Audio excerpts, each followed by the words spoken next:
Logo மாத்துறான் ஒரு கம்பெனிக்கு. Logo மாத்துறதே ஒரு வேலையா வச்சிருந்த கம்பெனி என்ன தெரியுமா? இவங்க தான்.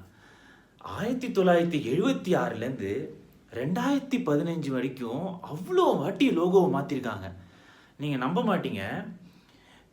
இவர் தான் எங்கள் பாஸ், இவருக்கு இதுதான் வேலை அப்படின்ற அந்த மீமுக்கு ஏற்ற மாதிரி அத்தனை வாட்டி லோகோ சேஞ்சஸ்.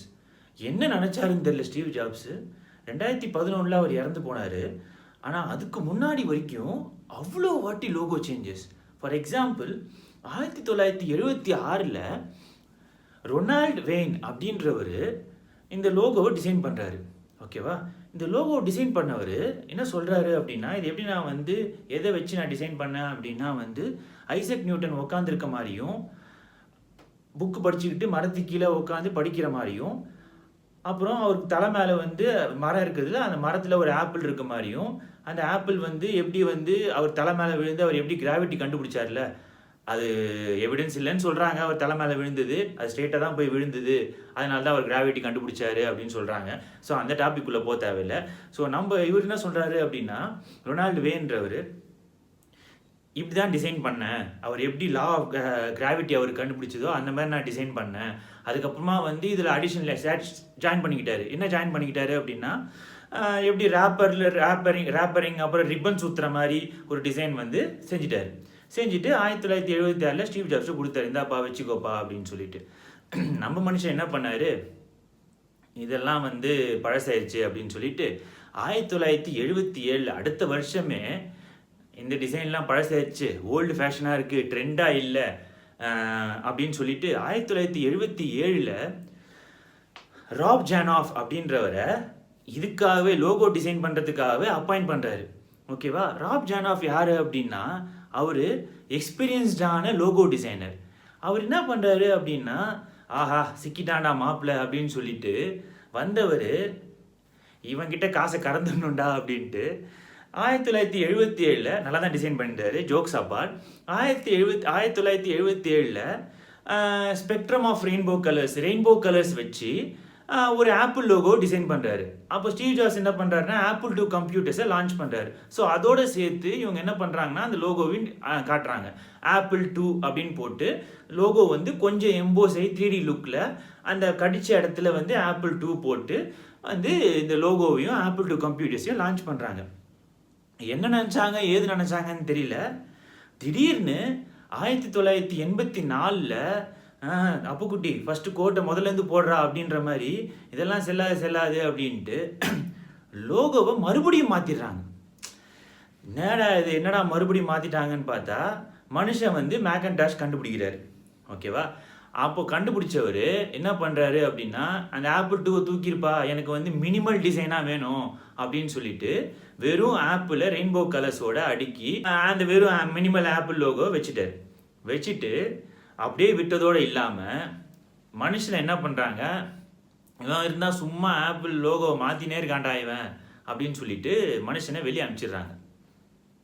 அதெல்லாம் உண்மை கிடையாது, அவங்களுக்குள்ள ஏதோ தகராறுகள், அது வந்து கொஞ்சம் பெரிய கதை. ஸோ அவர் 1986ல் மனுஷனை வெளியே அனுப்பிச்சிடுறாங்க. நீ கிளம்பு போதும் அப்படின்னு சொல்லி அந்த எக்ஸிக்யூட்டிவ்ஸ் அவங்களுக்குள்ள நடந்த மோதல்கள் அதனால் அவர் வந்து வெளியே அனுப்பிச்சிடுறாங்க. அதுக்கப்புறம் திருப்பி ஐயா நீங்கள் தான் வந்து காப்பாற்றணும் கம்பெனியை அப்படின்னு சொல்லிட்டு 1997ல் திருப்பியும் வந்து பேங்க்ரப்டான ஆப்பில் வந்து நீங்கள் வந்து காப்பாற்றுங்க அப்படின்னு சொல்லி ஸ்டீவ் ஜாப்ஸை கூப்பிடுறாங்க.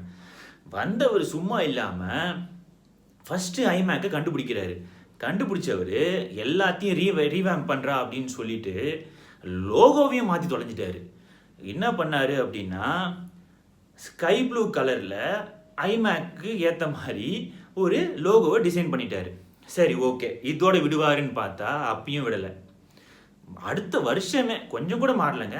1998லேயே மனுஷன் என்ன பண்ணிட்டாரு, சில்வர் கலர் மாடல்ஸ் விட போகிறோம், சில்வர் கைண்ட் ஆஃப் இதில் வந்து கலர்ஸில் மாடல் விட போகிறோம், அதனால வந்து பிளாக் கலரில் லோகோ, ஃப்ளாட் பிளாக் கலர்ஸில் லோகோ விட போகிறேன் அப்படின்னு சொல்லிட்டு அதுக்கேற்ற மாதிரி சில்வர் கலர் மாடல்ஸ்க்கு ஏற்ற மாதிரி பிளாக் கலர் லோகோஸில் க்ரியேட் பண்ண ஆரம்பித்தார்.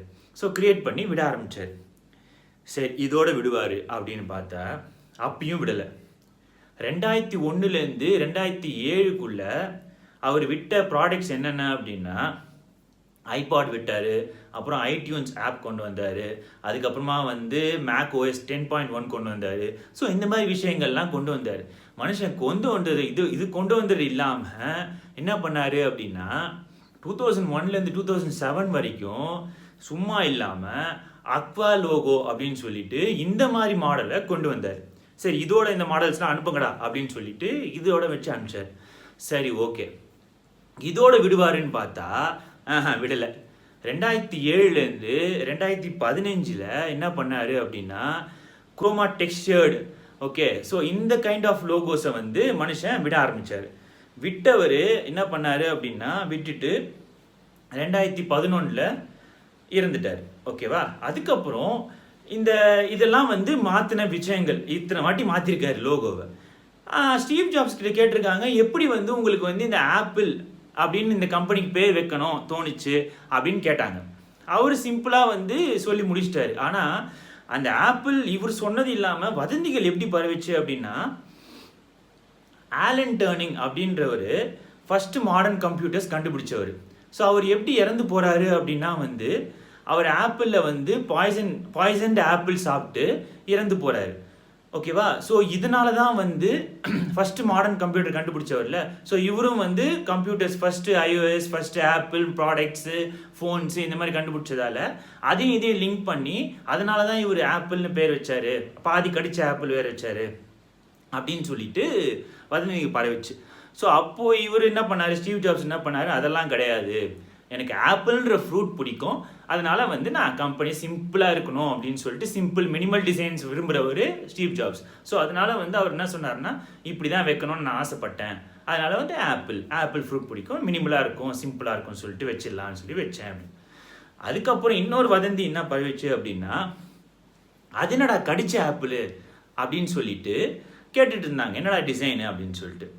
அப்போது பெரிய கதைலாம் ஒன்றுமே கிடையாது, சிம்பிளாக செரிக்கும் ஆப்பிளுக்கும் டிஃப்ரென்ஸ் தெரியணும் அப்படின்னு சொல்லிட்டு நான் வந்து ஆப்பிளுக்கு கடிச்ச மாதிரி போட்டேன் அப்படின்னு சொன்னார். அதுக்கப்புறம் ஸ்டீவ் ஜாப்ஸ் வந்து 1997 வந்து மாடல்ஸ் ரிலீஸ் பண்ணும்போது எந்த மாடல்ஸ் ரிலீஸ் பண்ணாலும், இப்போ வந்து ஃபார் எக்ஸாம்பிள் ஐடியூன்ஸ், ஐபாட், அந்த ஐபாட்லலாம் வந்து லோகோ போடுறோம் அப்படின்னா வந்து ரொம்ப மினிமலிஸ்டிக்காக இருக்கணும், சின்னது பண்ணாலும் தூரத்துலேருந்து தெரியணும் அப்படின்றதுக்காக வந்து டிசைன் பண்ணு அப்படின்னு சொன்னார். ஸோ அதனால வந்து நான் வந்து இப்படி சின்னதாக டிசைன் பண்ணால் நல்லாயிருக்கும், டிஃப்ரென்ஸ் தெரியும் அப்படின்னு சொல்கிறதுக்காக சாலிட் ஆப்பிளில் பாதி கட் பண்ண மாதிரி டிசைன் பண்ணேன் அப்படின்னு சொன்னார். ஸோ இதுதான் வந்து அந்த கடிச்ச ஆப்பிளுக்கு டிஃப்ரென்ஸு.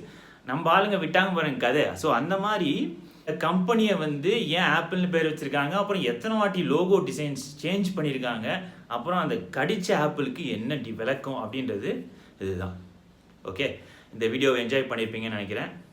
சீக்கிரம் நிறைய லோகோஸ் பற்றி உங்களுக்கு அடுத்த வீடியோவில் சொல்கிறேன். பாய்.